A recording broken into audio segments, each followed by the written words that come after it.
On a peaceful day in Berlin, Bruno's dad tells Bruno that they need to go to a countryside cottage because he has work to be done there.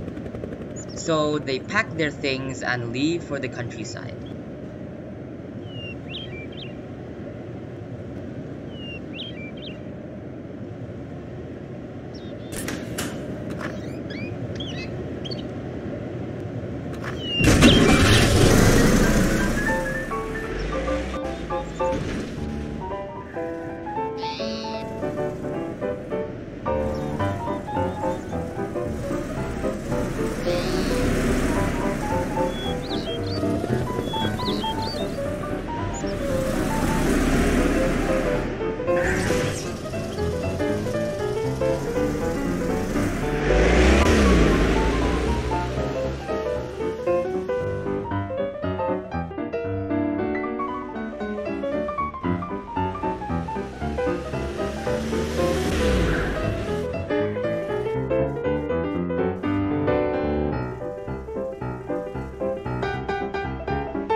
They arrive at the countryside cottage and check out the inside of the house. Bruno's dad gets out of the car and gets into the house, while Bruno notices something in the distance.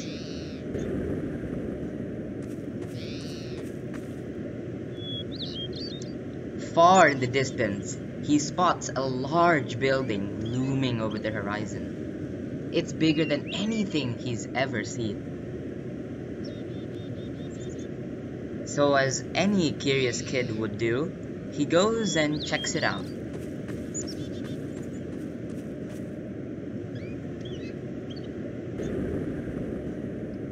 When he gets there, he sees groups of people standing behind an unclimbable fence.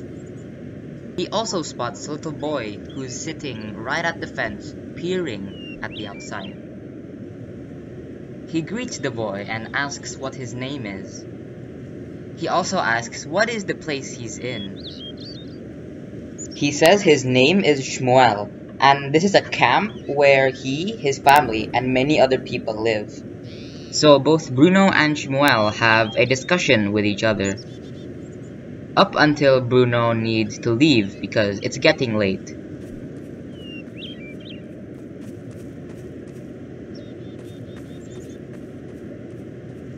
When Bruno arrives home, he's eager to ask his dad a question.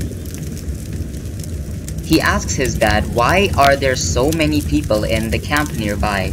His dad says that it's because those people are evil and no good. But Bruno was very confused because Shmuel treated him kindly. So Bruno went up to his room and went to bed.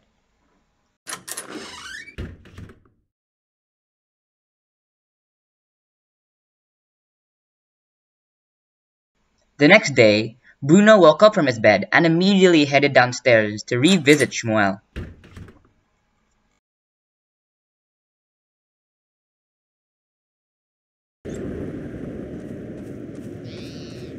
Bruno and Shmuel would often discuss about how their lives were, and they discussed about many other things as well. Sometimes, Bruno would even bring snacks and food to Shmuel, like cakes and biscuits.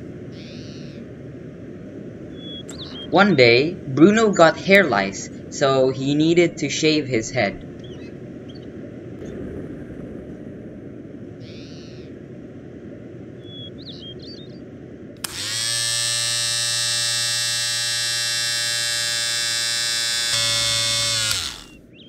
After his head was shaven, he headed back to the camp to revisit Shmuel again. Bruno showed Shmuel his shaven head, but this gives Bruno a crazy idea. Bruno crawled through a gap in the fence that only he could crawl through. Now he's on the other side of the fence with Shmuel. Afterwards, he wore the same uniform that Shmuel uses. Then the guards at the camp told everyone at the field to get through the gate. Shmuel then told Bruno that this was a regular occurrence. When everyone went through the gate, it then closed.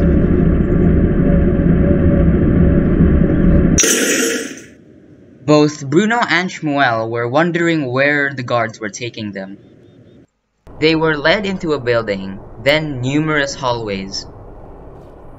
After they went through a door, they were led into a very dark and damp hallway. The hallway led to a room where everyone was cramped very tightly in.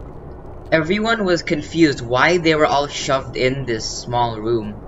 But then it started to get darker and darker and darker.